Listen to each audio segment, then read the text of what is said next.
Pemirsa, pasien COVID-19 yang dianiaya warga di Kabupaten Toba, Sumatera Utara saat ini dirawat di rumah sakit. Atas kejadian itu, pihak keluarga korban meminta polisi untuk mengusut tuntas kasus tersebut.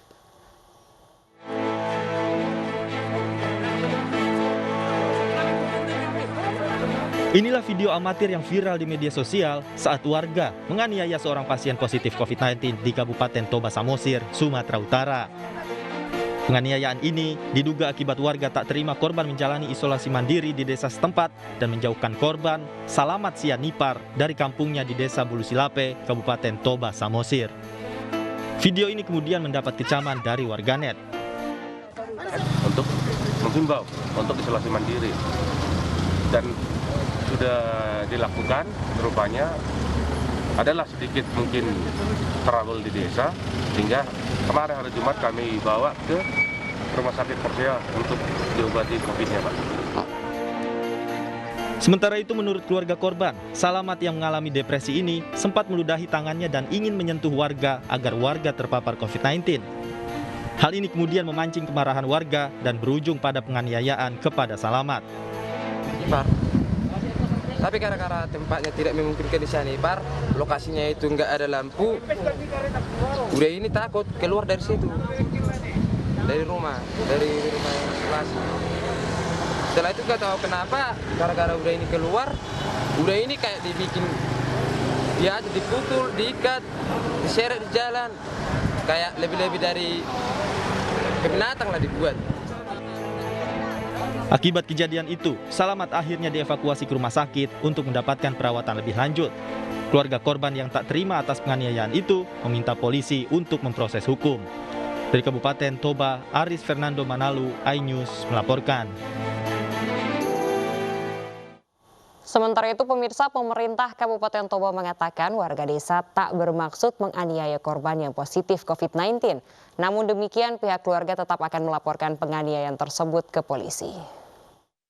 Kondisi tempat isolasi yang diberikan oleh keluarga ini, yaitu keluarga Marlon, kalau nggak salah, Marlon Sianipar, sudah kondisi baik dan sudah sempat tinggal di sana, lalu bertemu dengan istrinya, dan menurut kesaksian istrinya sudah disarankan juga supaya tetap ada di tempat isolasi, namun beliau tetap keluar dan sempat juga mengejar istrinya supaya istrinya bisa dipeluk, bisa dirangkul dan anak-anaknya.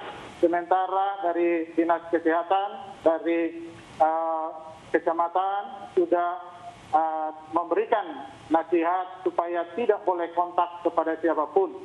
Seluruh keluarga besar Salamat Sianipar sangat tidak setuju, sangat tidak terima dengan penganiayaan terhadap saudara kami Salamat Sianipar.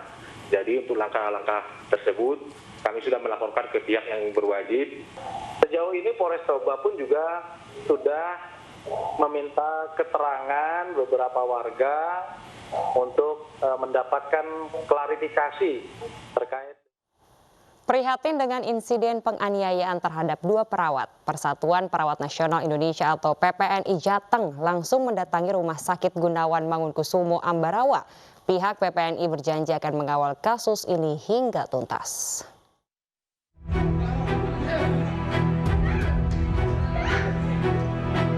Insiden penganiayaan terhadap 2 perawat dan seorang petugas keamanan di Ambarawa, Semarang, Jawa Tengah mendapat perhatian dari Persatuan Perawat Nasional Indonesia atau PPNI Jawa Tengah. PPNI Jateng mendatangi Rumah Sakit Gunawan Mangunkusumo untuk melakukan inspeksi mendadak. Selain memeriksa sejumlah ruang jaga perawat, PPNI juga berdialog dengan sejumlah perawat yang bertugas. PPNI Jateng berjanji akan mengawal kasus penganiayaan tersebut hingga tuntas. Ini situasi yang menyakitkan bagi tenaga medik. Situasi yang menyakitkan, tidak boleh terjadi. Semua sedang berpikir bahwa COVID ini harus selesai. Dan pasukan tempurnya itu tenaga medik.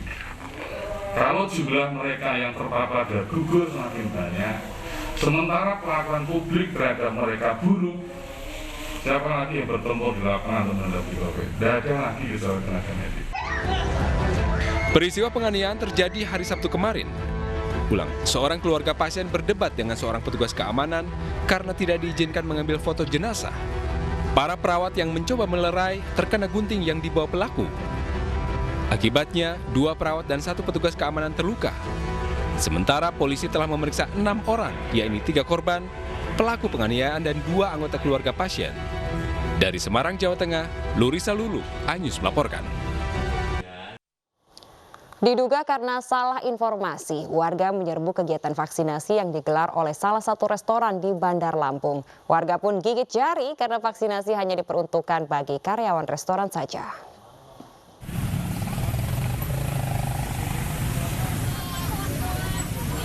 Kerumunan warga yang ingin mengikuti vaksinasi COVID-19 terjadi di salah satu gerai restoran di Jalan ZA Pagar Alam, Kedatuan, Bandar Lampung. Warga ramai-ramai mendatangi lokasi karena termakan informasi hoaks tentang adanya pelaksanaan vaksinasi COVID-19 yang terbuka untuk umum di lokasi tersebut. Padahal, vaksinasi yang dilaksanakan di gerai ini hanya diperuntukkan bagi karyawan restoran saja. Warga yang datang pun kecewa dan memprotes petugas di lokasi. Jadwalnya udah kesebar kok. Kita nggak bisa pulang, kita mau pulang, harus ada surat vaksin. Ibu dari mana, Bu? Saya dari Jakarta, udah 2 minggu di sini nggak bisa pulang. Rasanya sih kecewa karena kan memang sekarang kan vaksin kan memang persyaratan administrasi dan lain-lain kan membutuhkan vaksin. Jadinya kita sebagai masyarakat ya mematuhi itu. Giliran kita udah mau vaksin, kejadiannya seperti ini gitu. Pihak restoran menegaskan vaksinasi bukan untuk umum, tapi khusus untuk karyawan saja. Diduga terjadi miskomunikasi hingga beredar informasi yang salah di media sosial. Ada miskomunikasi sih sebenarnya. Mengenai ini untuk karyawan. Tim Satuan Tugas Kelurahan, Satpol PP hingga TNI turun tangan untuk berjaga dan membubarkan kerumunan secara tertib. Dari Bandar Lampung, Andreas Afandi, iNews melaporkan. Pemirsa, untuk mempercepat herd immunity, vaksinasi massal kembali digelar di Tangerang, Banten. Setidaknya 1.000 lebih vaksin diberikan kepada masyarakat.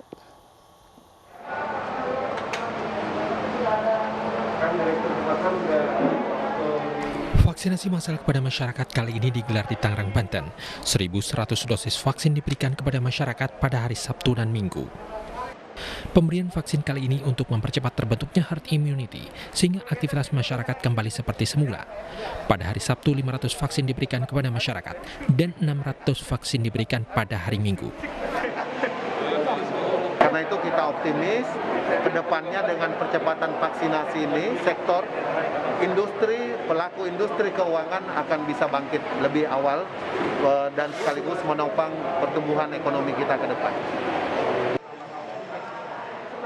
Untuk membentuk herd immunity atau kekebalan kelompok, setidaknya vaksinasi telah diberikan kepada 60 hingga 70% populasi penduduk. Dari Tangerang, Banten, Tim Liputan iNews melaporkan.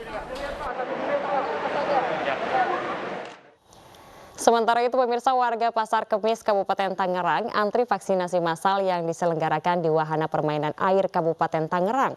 Banyaknya peserta membuat petugas harus menertibkan warga yang datang untuk mendapat vaksin.